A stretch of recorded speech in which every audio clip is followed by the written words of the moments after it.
Welcome to the Deep Dive. Today we're exploring something quite ambitious, a strategic blueprint really, designed to transform India's vocational training sector. That's right. And it comes with some, well, frankly striking financial return projections. Absolutely, and a potential path to economic empowerment that could, fundamentally shift how we think about education and national growth. So our mission today is to really unpack this comprehensive proposal. It's from EON Reality, and it's aimed at revolutionizing India's industrial training institutes, the ITIs. Think of this deep dive as your shortcut to understanding what could be a really significant economic and social initiative. Exactly. And as we'll see, it's about far more than just the tech side of things. It's about a fundamental shift in how skills actually translate into widespread prosperity. Okay, let's dive into the core of this proposal then, because the numbers themselves, they're incredibly compelling right off the bat. They really are. So EON Reality has put forward this plan for a national TVET, that's technical and vocational education and training transformation. And it covers India's, more than 15,000 ITIs? Yeah, it's a huge scale. And the headline figure you really need to grasp is this: a one-time catalytic public investment of approximately 250 crore rupees. Which is about $30.17 million USD. Right. And that initial investment is projected to generate a recurring annual economic contribution of an incredible 2,725 crore rupees. That's $3.28 billion USD annually. It translates to an annual return on investment, or ROI, of around 990%. I mean, that's a ratio that just immediately grabs your attention. It's a number that really underscores how this model, well, fundamentally breaks from traditional vocational training thinking. That 990% ROI isn't just, a big number. Whoa. It signifies an almost 11-to-1 benefit cost ratio. So instead of these capital-intensive physical labs that are really hard to scale or maintain across such a vast network, Right, the old way. Extended reality, or XR, virtually eliminates those barriers. This allows for faster, cheaper, and crucially, far more accessible training. Okay. And when you combine that accessibility with AI-driven job placement and entrepreneurship support, you're not just upskilling individuals one by one. You're multiplying their impact. Exactly. You're multiplying their economic output and actually creating new ventures that generate wealth across the whole ecosystem. It's a force multiplier. It's designed to truly unlock India's demographic dividend. That huge potential from its young population. Precisely. That immense economic potential from its large, young, working-age population, and align it perfectly with national priorities like Skill India and Make in India. So these numbers are undeniably powerful, but the natural question for anyone listening is this just a projection? A sort of fancy white paper with big promises? That's always the question with these things. What actually anchors this transformative vision? Is there proof it works? Well, what the research consistently shows is that this proposal is, and I'm quoting here, grounded in a rigorous multi-stage validation process, and importantly, conducted in India. Okay, so real-world testing. Yes. One of the key proof points was the NCERT, that's the National Council of Educational Research and Training Proof of Concept, or POC. Right. This was a crucial test. They had 85 distinguished Indian educators, many with no prior XR experience whatsoever, collaboratively create an impressive 1,187 curriculum-aligned digital assets. And what really stood out was their speed, wasn't it? Yeah. An average of just 16 minutes per lesson created. 16 minutes. It's incredibly fast. Especially for people who aren't tech experts, Yeah. Educators focused on teaching. I mean, for something of this scale, were there initial hurdles? Or was it genuinely that seamless from day one? That's a fair question, and it really speaks to the platform's design. The validation actually highlighted that the platform's intuitive interface let those educators rapidly grasp the content creation tools with really minimal training needed. So this POC wasn't just about creation speed. It validated the platform's scalability and, crucially, its ease of use for non-technical educators. That's key. And the language aspect. India is so diverse. Vital. It also demonstrated proven multi-language capabilities. Content was successfully created in Tamil, Hindi, and even Sanskrit. Wow, Sanskrit too. Yeah, so this is vital for a country like India. And then following that, there was a subsequent DGT-NIM validation, which confirmed the platform's direct applicability specifically for vocational training contexts. So the evidence seems solid. It suggests the solution isn't just technologically advanced, but actually aligned with the Indian educational and vocational context? Precisely. It's tailored. That's compelling. Yeah. So, okay, if this vision is proven to work, how does it actually function on the ground? Yeah. The blueprint talks about 3 interconnected pillars. These address the whole learner journey, right? From getting skills to actually earning an income. That's the framework. Skills to jobs to income. Let's explore them. First up, Pillar 1, skills. This is powered by the EON XR platform. You mentioned it tackles the challenge of physical equipment shortages. Yes, a chronic issue. So instead of needing, I don't know, a whole new factory setup or expensive machinery for every single ITI. Which is just impossible at scale. Right. This provides immersive, hands-on training in virtual labs. So you could have a student put on a headset and, virtually take apart a complex engine over and over. Exactly. Or practice precision welding without actually wasting materials or risking injury. It's that immediate, repeatable, and safe virtual practice. And the projection is that this accelerates practical skill acquisition by up to 4 times. Up to 4x, yes. That's the potential speed increase. If we connect this to the bigger picture then, what does that mean system-wide? Well, it's truly transformative because it democratizes access to high-quality practical training. It means that high-fidelity, hands-on learning isn't limited anymore by extensive physical resources that are often just scarce. So geography or an institute's budget becomes less of a barrier. Precisely. You don't need that million-dollar piece of machinery in every single institute to teach how to operate it. Students can gain realistic experience in a virtual environment. It makes sophisticated practical learning available at scale, regardless of an institution's physical limitations. It really levels the playing field for millions. Okay, so you've got these vital skills acquired, presumably faster and more effectively. The next crucial step is making sure they lead somewhere, right, to actual opportunities. The connection piece. That seems to be Pillar 2, JOBS. This uses something called the EON Career Compass, and it's meant to bridge that often frustrating gap between training and actually getting a job. Yes, bridging the gap is the goal. How does it work? It uses AI, I gather. That's right. AI analyzes a student's newly verified skills, the ones they gained through the XR training, and matches them against real-time labor market data. So it knows what jobs are actually out there right now. Exactly. This allows for personalized learning pathways that are truly relevant to what the market needs, and it provides direct connections to actual employment opportunities. The idea is no more graduating with skills that don't match available jobs. This raises an important question, one that lots of vocational programs struggle with: actual job placement and relevance. How specifically does this address that? Well, by directly aligning those acquired skills with dynamic real-time market needs and then using AI to actively connect students to those specific opportunities, this pillar aims to move beyond just training individuals. It's more active. Yes, it actively facilitates their entry into the workforce. It ensures the skills they learned aren't just theoretical knowledge, but actually lead directly to meaningful employment. And then there's a really unique element, it seems, for those who don't just want a job, but maybe want to create jobs. Yes, the entrepreneurial angle. That's Pillar 3, income with the EON Entrepreneur Guide. What is this exactly? An AI mentor. Pretty much. It's described as an AI-mentored framework.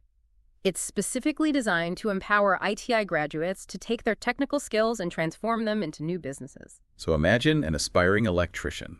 Right. Instead of just looking for a job as an electrician, they could get AI guidance on how to start their own contracting business.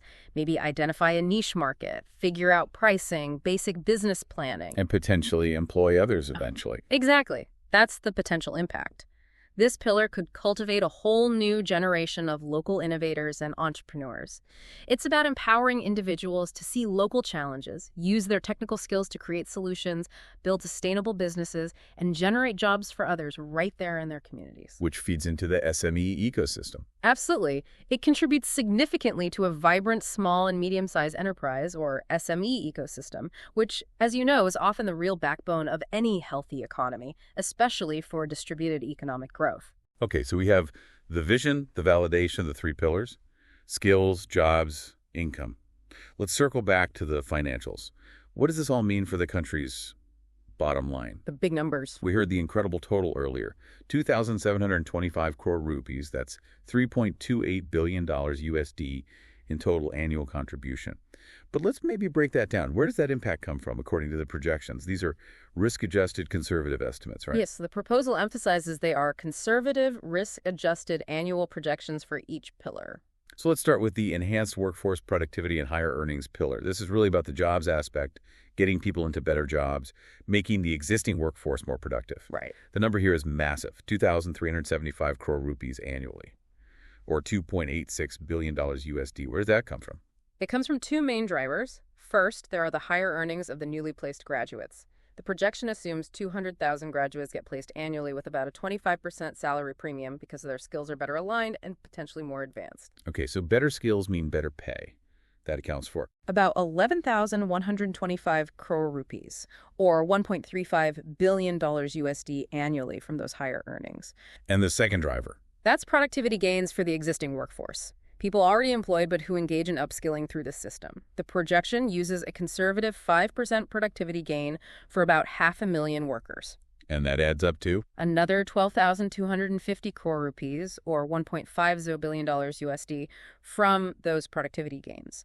So it's about making the whole workforce more efficient and effective, which adds substantial economic value. Okay, that's the jobs and productivity piece. Then we move to the new venture creation and SME growth pillar, the income pillar, focused on entrepreneurship. Yes, creating new businesses. This pillar projects a total of 150 crore rupees, or about $180.7 million USD annually. How does that economic impact actually happen? Well, this is really fascinating because it's about generating genuinely new economic activity. A significant chunk, about 50 crore rupees, $60.2 million USD, comes directly from the revenue generated by these new ventures. How are they calculating that? It's based on creating 1,000 new sustainable ventures each year, assuming a 50% survival rate, which is pretty standard for startups.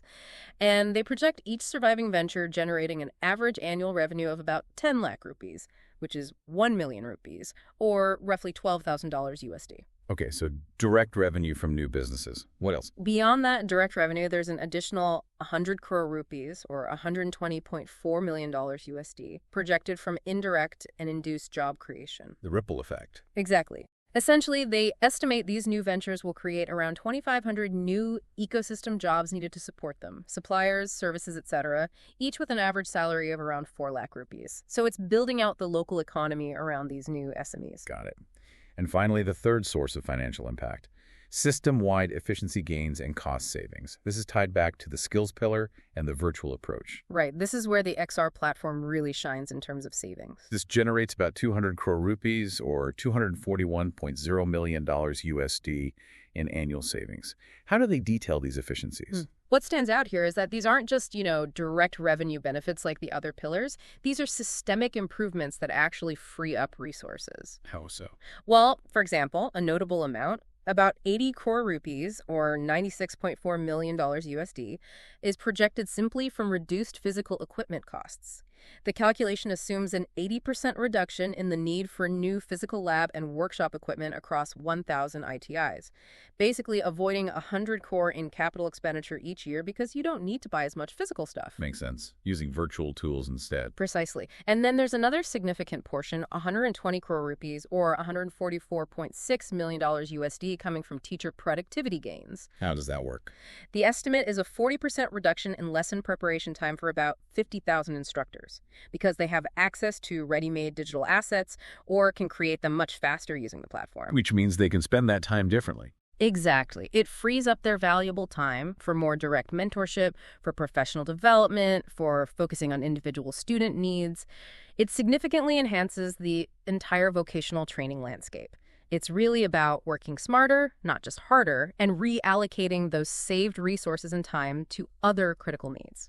Okay, these financial returns, broken down like that, are certainly compelling. But let's shift gears slightly to the national value proposition. Beyond the very impressive money, what does this partnership, if it happens, truly mean for India's strategic future? What's the deeper significance here? Yeah, that's crucial. This isn't positioned as just a transaction, like buying some software. It's presented as a strategic investment, one designed to create and this is their term, sovereign, self-sustaining innovation ecosystem right within India itself. Okay, what does that look like in practice? The blueprint outlines 4 key strategic benefits. First, it aims to position India's TVET system to establish global leadership, making it potentially a definitive global model for how you use AI and XR for large-scale workforce development. Setting an example. Exactly. Second, it directly drives economic self-reliance, which aligns perfectly with India's Atmanirbhar vision. The national policy focused on self-sufficiency. Right. The idea is to empower Indian youth to create homegrown, tech-driven solutions for local challenges using these advanced tools. Makes sense. And the other two strategic benefits. Thirdly, it's about creating a future-proof workforce, equipping millions of young Indians with the practical, adaptive skills they'll need to thrive in the age of AI and whatever comes next. It's about adaptability. And the fourth. Finally, it's about how this approach maximizes public funds. It's described as an unparalleled opportunity for return on public investment, precisely because it leverages the strategic co-investment model. The idea is you unlock immense private sector value and capability for a fraction of what it would cost to build from scratch. So leveraging external expertise and investment. Correct. And Dan Lajerskar, the chairman of EON Reality, emphasizes this point. He talks about envisioning a deep, long-term partnership with India to help realize its demographic dividend. So the framing is very much about building foundational capabilities for decades to come, not just a short-term fix. So to sort of summarize this deep dive then, we've really explored how a focused catalytic investment, what seems like a relatively modest amount given the scale, could potentially yield massive recurring economic benefits for India. And potentially transform the lives of millions through that skills to jobs to income pipeline. It's a powerful blend, it seems, of cutting-edge technology like XR and AI, practical education tailored to market needs, and fostering grassroots entrepreneurship. Indeed. And it really leaves us with a thought-provoking idea, doesn't it? How might this specific model, the skills to jobs to income pathway, particularly its emphasis on virtual training to overcome physical limits and this AI-mentored entrepreneurship, how might that fundamentally reshape the future of vocational education? Not just in India. Not just in India, which is, an ideal test bed given its demographics and scale, but potentially as a blueprint for other nations facing similar challenges, needing to rapidly upskill large populations. What does it imply about the kind of workforce adaptability we'll need? Exactly. And how rapidly education systems can actually evolve when they're empowered by smart, scalable technology. It raises big questions about the future of learning and earning. It certainly does. It really urges us, and you listening, to consider the broader implications of these kinds of strategic targeted investments, how they can impact a nation's youth, their opportunities, and the entire economic trajectory. A lot to think about there. Definitely. Thank you for joining us on this deep dive. We hope you're as fascinated by these possibilities as we are.